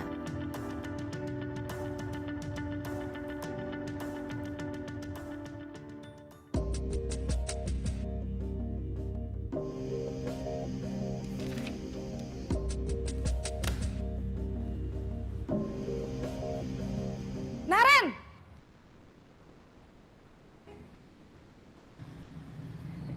Selamat pagi, Bu. Wah, sudah jam berapa ini, Nak? Terlambat lagi ya, sayang. Iya, Bu. Habis ibu saya lupa bangunkan saya, Bu. Kamu malah menyalahkan ibu kamu. Kamu bukannya anak yang larinya paling kenceng. Kok terlambat sih? Iya, Bu. Saya memang terlambat bangun tadi. Jadi, biarpun saya lari kencang, tetap gak kekejar, Bu. Ya sudah sana, nanti lain kali larinya lebih kenceng lagi ya.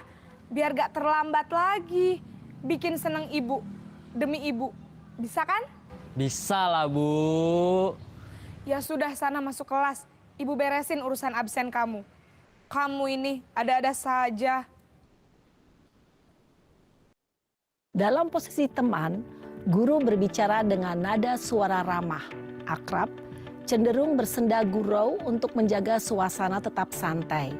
Murid akan merasa senang, aman, dan akrab dengan guru. Identitas yang tercipta adalah identitas sukses atau berhasil. Namun, perlu diingat, karena ini masih dorongan eksternal, maka ada faktor ketergantungan dari murid kepada orang tertentu. Di sini guru absennya, sehingga di lain waktu murid bisa berperilaku baik, namun hanya kepada orang-orang tertentu saja.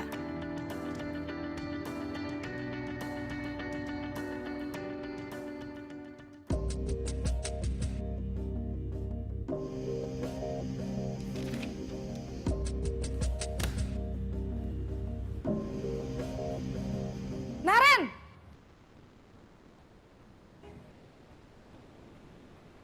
Selamat pagi, Bu. Naren, apa peraturan sekolah kita tentang jam berapa kita harus masuk sekolah, Nak?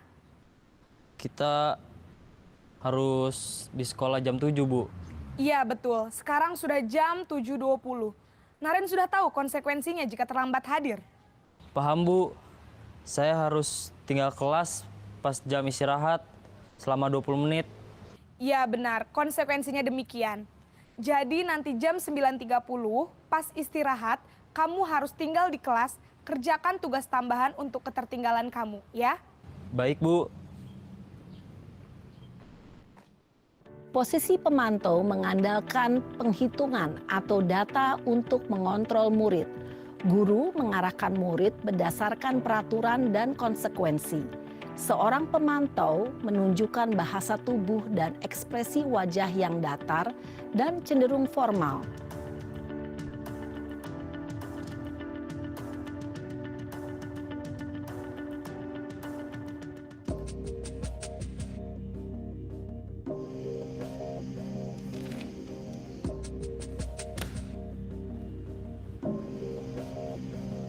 Naren!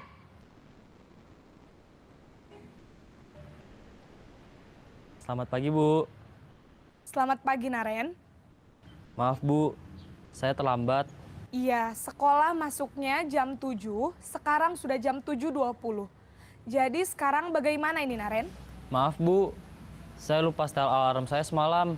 Baiklah, menurut kamu, keyakinan sekolah yang mana yang perlu kamu tingkatkan? Menghargai diri sendiri dan orang lain mungkin ya, Bu. Setuju. Jadi, apakah Naren meyakini prinsip saling menghormati tersebut? Iya, Bu. Saya meyakininya. Apakah Naren bersedia memperbaiki masalah keterlambatan ini? Bersedia, Bu. Bagaimana kamu akan perbaiki masalah keterlambatan ini? Saya akan coba untuk tidak lupa menyetel alarm saya, Bu. Baik, kalau Naren lupa menyetel alarm di rumah, ada orang yang kira-kira bisa bantu mengingatkan tidak? Ada, Bu. Kakak saya, Kak Ema. Ada lagi selain Kak Ema? Selain Kak Ema, ada ibu saya. Baik, jadi yang mengingatkan Naren adalah Kak Ema dan ibu kamu ya? Kira-kira akan mulai setel alarm kapan nih, Naren? Setelah pulang sekolah, akan segera saya lakukan. Baik, jadi Naren akan setel alarm untuk bangun besok pagi dan akan diingatkan oleh kakak dan ibunda Naren ya. Ada lagi yang mungkin perlu dilakukan, Naren? Agar tidak terlambat bangun lagi. Tidak ada, Bu. Baik, Naren. Terima kasih untuk kerjasama kamu. Sekarang kamu perlu kembali ke kelas untuk belajar. Baik, Bu. Terima kasih. Posisi manajer adalah posisi kontrol yang disarankan untuk membimbing murid memiliki sikap disiplin yang positif, yaitu murid yang mandiri, bertanggung jawab, dan dapat memecahkan masalah. Tujuan dari posisi ini adalah agar murid dapat berefleksi atas tindakannya. Guru akan dengan tulus memberikan pertanyaan-pertanyaan bermakna, sehingga membuat murid dapat belajar dari kesalahannya dan mencari sebuah solusi untuk menyelesaikannya. Ibu dan Bapak guru hebat, setelah mengamati adegan kelima posisi kontrol tadi, kira-kira posisi mana yang paling ideal? Posisi mana yang dapat menunjang motivasi intrinsik murid? Ya, tentu posisi manajer. Posisi ini memang posisi ideal yang ingin dituju setiap pendidik. Pada posisi inilah, guru dapat menerapkan disiplin positif yang berpihak pada murid, yang memerdekakan murid. Perjalanan seorang pendidik tentunya tidak mudah untuk sampai pada posisi seorang manajer. Namun, tujuan kita pasti, yaitu menciptakan murid-murid yang mandiri, merdeka, dan bertanggung jawab. Semoga penggambaran 5 posisi kontrol yang telah diperlihatkan ini dapat menjadi ajang refleksi bagi kita semua, agar dapat terus mengasah dan menerapkan disiplin positif yang memerdekakan murid. Mari terus berlatih dan bersemangat. Selamat menerapkan. Salam dan bahagia, Ibu dan Bapak guru hebat.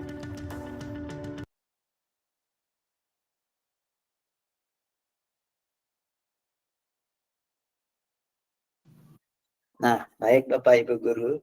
Nah, tadi kita sudah sama-sama menyaksikan 5 posisi kontrol yang diperlihatkan dalam video tersebut. Nah, kira-kira kita bisa merefleksikan diri kita berada pada posisi yang mana.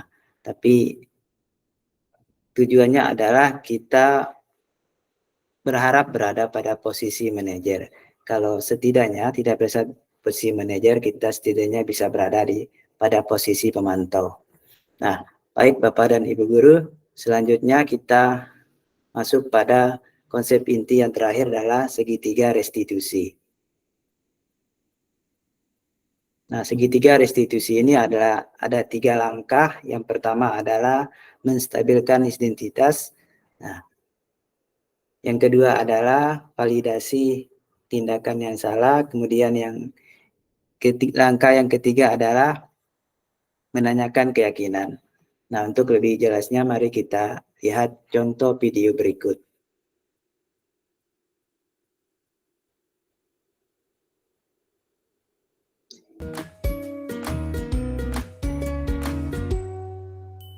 Salam dan bahagia Ibu dan Bapak guru hebat.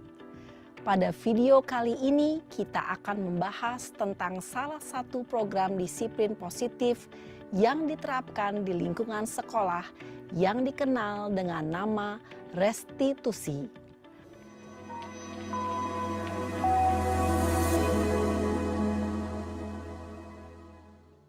Restitusi dikembangkan oleh pakar pendidikan Diane Gosson, berlandaskan pada teori kontrol Dr. William Glasser.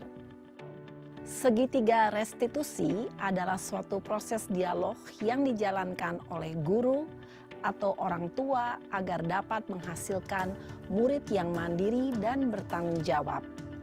Pada saat guru di posisi manajer, aspek yang dikembangkan pada murid adalah motivasi intrinsik, sehingga penanaman nilai-nilai kebajikan dapat tumbuh dan berkembang menjadi suatu kebiasaan positif yang akhirnya membentuk karakter murid.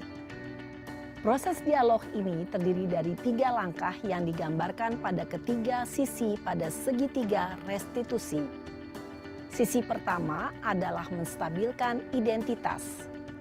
Sisi yang kedua adalah validasi tindakan yang salah. Dan sisi yang ketiga adalah menanyakan keyakinan. Ibu dan Bapak guru, berikut ini akan ditunjukkan bagaimana seorang guru berada dalam posisi manajer menggunakan penerapan segitiga restitusi.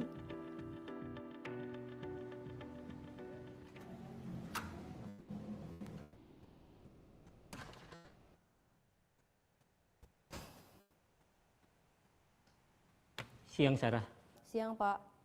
Sudah lama nggak ketemu Sarah? Kenapa hari ini ada di sini? Kesel, Pak. Kesel banget. Masa aku dikatain tukang fitnah, Pak? Ya aku marah lah. Aku balik ngatain Eka di depan kelas. Kesel banget. Oh, begitu. Ya pasti kamu marah dan kesal. Bapak juga akan marah apabila ada yang menuduh Bapak seperti itu. Kemudian, pada saat itu, kamu mau melakukan apa? Ya saya langsung ngatain Eka lah, Pak. Kesel banget. Saya bentak-bentak dia depan teman-teman lain. Oh, begitu. Pasti kamu melakukan seperti itu karena suatu alasan tertentu, bukan? Iyalah, masa saya diam saja, Pak? Ya saya bela diri lah. Masa saya dituduh tukang fitnah? Ya wajarlah. Mempertahankan harga diri itu sesuatu yang penting buat kamu. Untung kamu tidak bertindak lebih gegabah lagi. Hanya membentak-bentak. Iya, Pak. Untung saya masih bersabar dan hanya membentak saja. Sudah gemes padahal. Saya pasti bela diri lah. Ya pasti ya. Tapi kamu memilih untuk tetap bertahan dan bersabar. Kamu memilih untuk tidak berbuat lebih parah lagi, bukan? Iya. Nah, sekarang coba kita lihat lagi. Tindakan kamu yang bentak-bentak Eka di kelas. Tindakan kamu itu kira-kira sesuai dengan keyakinan kelas atau prinsip kamu tidak? Enggak lah, Pak. Capek, Pak, jadi pemarah. Jadi keyakinan atau prinsip mana yang kurang sesuai dengan keinginan kamu? Ya, saya sebenarnya sangat menghargai orang lain. Mungkin saat itu saya menjadi emosi, jadi tidak menunjukkan sikap itu. Kamu meyakini tidak? Menghargai orang lain itu penting buat kamu. Yakinlah, Pak. Iya, setuju. Kita harus saling menghargai. Namun, ada juga keyakinan yang kita sepakati yang perlu kita jalankan apabila kita sedang marah, bukan? Ya, saya bisa lebih proaktif, mulai dengan diri sendiri. Saya bisa jadi lebih bersabar, mengambil waktu jeda untuk berpikir mau apa selanjutnya. Kira-kira kamu bersedia memperbaiki masalah ini tidak? Bersedia, Pak. Kalau kamu memperbaiki masalah ini, kamu akan menjadi orang seperti apa? Saya akan menjadi orang yang bertanggung jawab kali ya, Pak. Dan senantiasa proaktif. Iya, menurut kamu bagaimana rasanya menjadi orang seperti itu? Ya nyaman lah, bangga bisa bersabar dan menahan diri. Baiklah kalau begitu. Yuk kita pikirkan bagaimana memperbaiki masalah ini.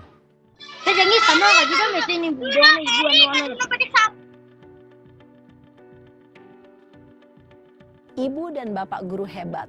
Baru saja kita menyaksikan contoh bagaimana seorang guru berada dalam posisi manajer menggunakan penerapan segitiga restitusi. Mari kita bahas satu persatu.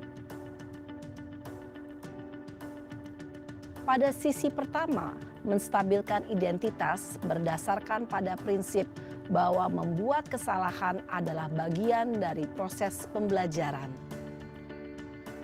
Sisi pertama dari segitiga ini berperan menggeser identitas murid dari identitas gagal ke identitas sukses. Murid yang sedang bertingkah laku yang tidak pantas atau menarik diri saat itu sedang mengalami identitas gagal. Bila kita mengkritiknya, maka posisinya tidak akan berubah. Kita bisa mengajukan pernyataan-pernyataan ini. 1. Membuat kesalahan sesuatu yang wajar. 2. Manusia tidak ada yang sempurna. 3. Kita bisa memperbaiki masalah ini. 4. Saya tidak menanyakan kesalahannya. Saya lebih fokus bagaimana memperbaiki masalah ini. 5. Apakah saat ini kamu tengah menjadi orang yang baik untuk dirimu sendiri? Pada sisi kedua, validasi tindakan yang salah berlandaskan pada prinsip bahwa setiap perilaku berupaya memenuhi suatu kebutuhan tertentu. Guru yang telah memahami teori kontrol akan bergeser dari pemikiran stimulus respon menjadi proaktif dan mencoba untuk mengenali tujuan dari perilaku murid. Mengenali dan mengakui kebutuhan murid ini dapat memperbaiki hubungan dengan murid tersebut. Pernyataan atau pertanyaan bisa disampaikan dengan nada suara tidak menghakimi atau memojokkan, sehingga dapat mengembalikan murid pada posisi positif. 1. Kamu bisa saja bertindak lebih gegabah lagi dari ini. 2. Kamu bukan melakukannya tanpa suatu alasan tertentu. 3. Kamu melakukannya karena mempertahankan sesuatu yang penting bagimu. 4. Mungkin kamu bisa mempelajari suatu perilaku baru yang lebih efektif. Bersediakah kamu mempelajarinya? Selanjutnya, kita akan simak sisi terakhir, yaitu menanyakan keyakinan. Teori kontrol menyatakan bahwa pada dasarnya kita termotivasi secara intrinsik. Pada saat perilaku yang salah telah divalidasi dan identitas sukses telah stabil, maka murid telah siap mengaitkan keyakinan-keyakinannya dengan tindakannya yang salah dan pemikirannya telah bergeser ingin menjadi orang yang dituju. Pertanyaan-pertanyaan ini dapat mengaitkan keyakinan-keyakinan yang dianut murid. 1. Sebagai keluarga atau kelas, apa yang kita yakini? 2. Nilai-nilai apa yang telah kita sepakati?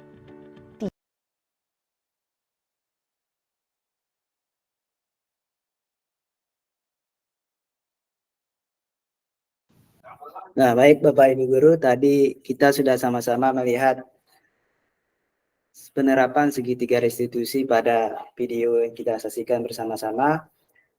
Nah, ada 3 langkah dalam segitiga restitusi yang pertama adalah menstabilkan identitas. Tujuannya adalah untuk membuat anak yang merasa gagal karena berbuat salah menjadi positif terhadap dirinya sendiri. Kemudian langkah yang kedua adalah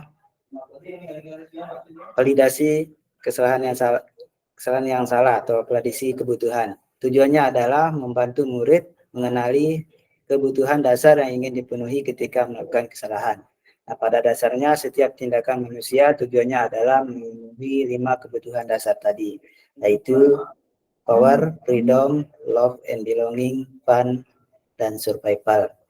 Nah, kemudian yang langkah ketiga adalah menanyakan keyakinan. Tujuannya adalah anak melihat kesalahannya dihubungkan dengan norma sosial dan nilai-nilai yang mendasari manusia berinteraksi dengan orang lain.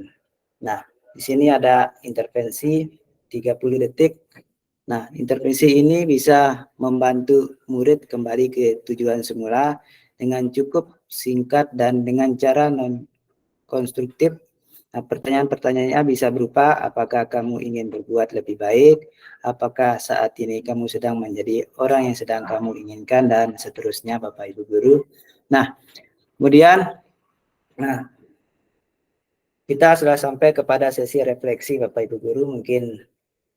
Mungkin saya bisa meminta 1-2 tanggapan dari Bapak Ibu Guru. Bagaimana refleksi kegiatan kita hari ini? Mungkin Ibu Hadijah mungkin bisa memberikan refleksi tentang kegiatan diseminasi kita hari ini. Mungkin Ibu Hadijah. Baik, terima kasih Pak atas waktu yang diberikan kepada saya. Saya bukan saya di sini ada satu pertanyaan Pak, karena saya penasaran sekali dengan segitiga restitusi yang Bapak paparkan tadi. Ya. Setelah saya melihat, ternyata permasalahan-permasalahan yang muncul itu berasal dari diri siswa. Kemudian di situ gurunya memfasilitasi bagaimana mencari solusi dari permasalahan yang dialami oleh siswa. Ya, yang ingin saya permasalahkan, yang pertanyakan, ketika permasalahan yang muncul dari anak-anak itu dipicu oleh latar belakang keluarga, misalnya keadaan orang tuanya yang sakit, sehingga dia itu terlambat datang sekolah misalnya. Apakah solusi tersebut hanya digali kepada peserta didik tersebut atau bagaimana Pak? Mohon pencerahannya Pak. Ya, baik. Ibu Hadijah, mungkin itu kebutuhan untuk kasih sayang ya. Nah, sakit orang tuanya dia datang terlambat. Nah, mungkin itu tidak sih kita anukan dengan segitiga restitusi. Mungkin kita bisa memahami, kita cari tahu apa penyebab dia bisa datang terlambat. Nah, mungkin itu Ibu. Baik, Pak Diansa, terima kasih atas penjelasannya. Ya, baik, terima kasih Bu Hadijah. Nah, terima kasih Bapak Ibu Guru hebat. Nah, sekarang sudah kita bahas tentang 5 konsep inti dari budaya positif. Nah, terima kasih atas kesempatannya telah bergabung dalam virtual ini, sesi virtual diseminasi budaya positif. Nah, terima kasih, salam dan bahagia buat Bapak Ibu Guru hebat semua.